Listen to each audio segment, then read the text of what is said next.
Bonjour, aujourd'hui je me mets dans la peau du commercial qui a envie que les emails qu'il a envoyés depuis sa messagerie se retrouvent tout seuls dans Salesforce, sans qu'il n'ait rien à faire. Tout ça parce que l'email du contact aura été reconnu. Ça se fait en arrière-plan. C'était avant avec Lightning Sync et maintenant c'est avec une fonctionnalité qui est un peu plus avancée, beaucoup plus d'options, qui est Einstein Activity Capture. Comme on voit sur le côté, vous allez le voir, Settings, pour le lancer, on passe par les différentes étapes du wizard qui sont très simples. On choisit la messagerie, on choisit si on veut le faire au niveau de l'entreprise ou de l'utilisateur. Il vaut mieux le faire pour l'entreprise. Là, pour la démo, je fais pour l'utilisateur. On donne un nom à la config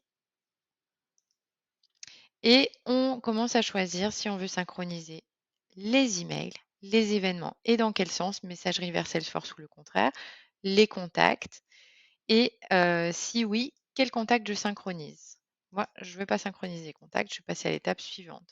Ensuite, les options qui sont intéressantes, c'est est-ce que je synchronise les événements privés? Ben, plutôt non.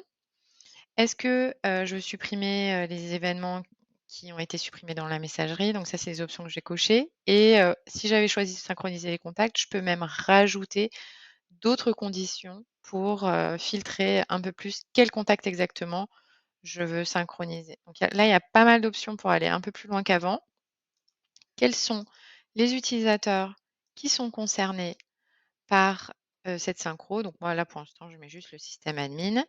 Et ensuite, il y a cette étape qui est intéressante qui permet d'exclure certains noms de domaine ou certaines adresses email, soit au niveau de l'entreprise, si vous l'avez fait, ou soit et ou en plus au niveau de l'utilisateur.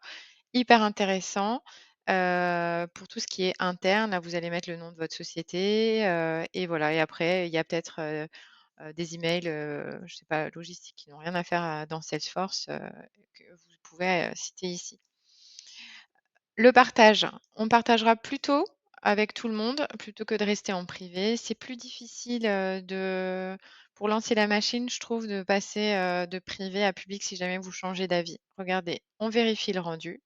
Et ensuite, on lance la synchro, ça met un petit peu de temps et ensuite vous pouvez contrôler quel utilisateur est déjà bien activé et cetera et vous avez ensuite vous avez une, console d'administration dans les settings.